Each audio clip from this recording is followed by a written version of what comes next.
Yeah, so my name is Loretta Billingsley, and I'm an editor, and been sober going on for 20 months. And one of the things that I had asked about my second year of sobriety is what to expect.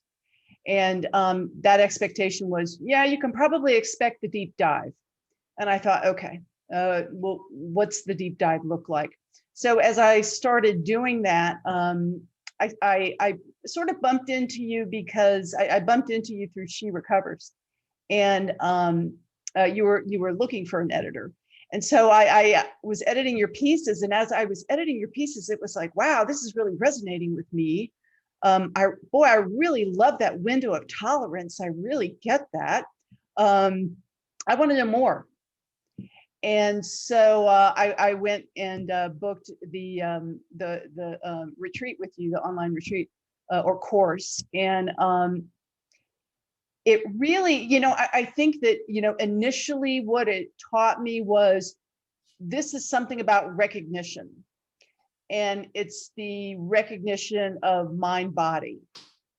And I had not really, I had sort of, avoided that almost my entire life.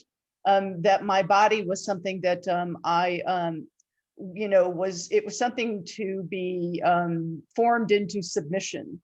That it was to be this expectation of what my body should be. So I never really made that connection between my mind and my body, looking at it self-compassionately and noticing some of the things that you were teaching me. And number one, I think one of my favorite things is that recognizing when to stop down and just observe. And I do that a lot more.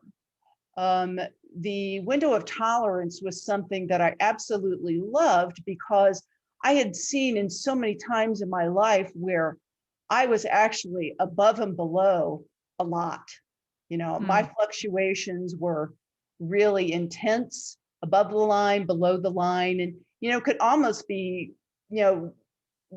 considered kind of depressive.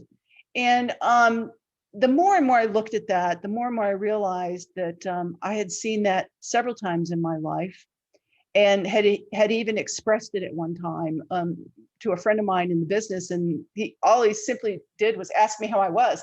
And I said, well, I'm kind of like the VU meter. I'm way down in the mud some days, and sometimes I'm way up in the hot area. So, I would go from -10 all the way up to +5. So there was never really any middle ground of fluctuation. And so when I saw the window of tolerance, I thought, wow, that is really something to look at. And I had started to feel that once I got sober. There was less and less fluctuation. There was a lot more of a rounded curve up and down within that tolerance. And it's made life a lot more peaceful. It's made me understand that.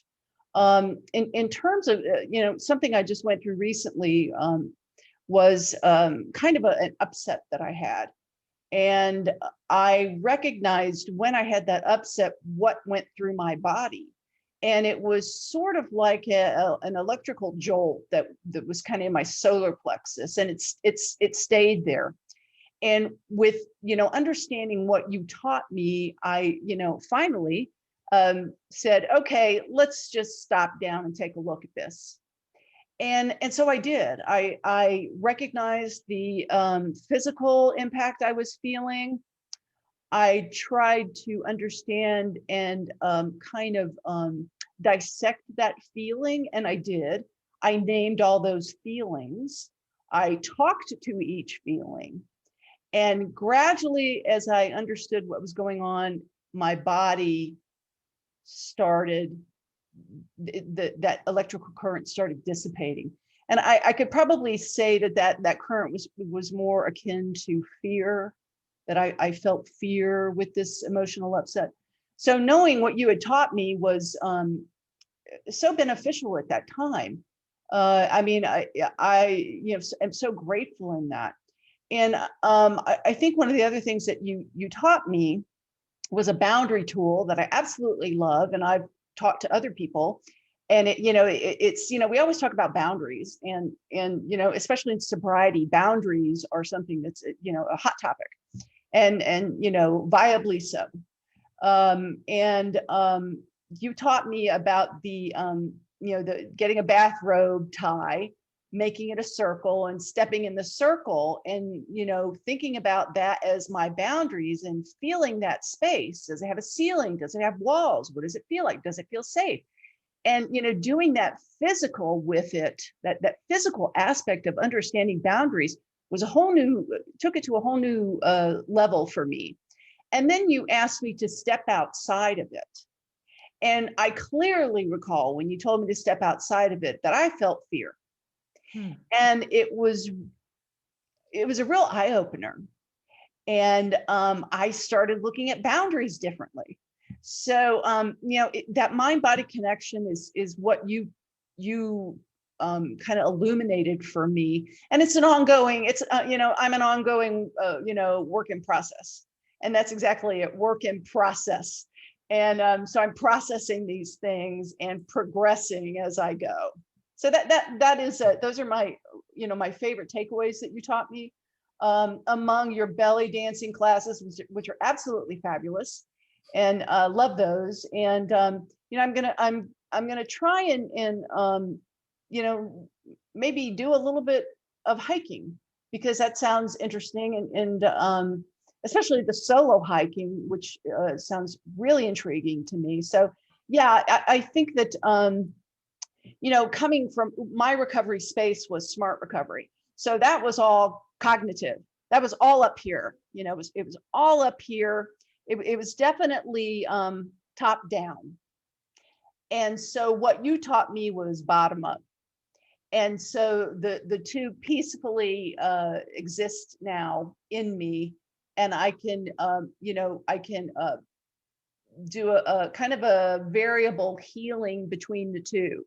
And I think that was missing in my recovery. Was I was just so cognitive. I was so up in my head all the time that I didn't understand what that was doing to my body. And recognizing that my body had signals to this cognitive process was important for me to learn. And I'll give you another great example of during the lessons that you were giving me.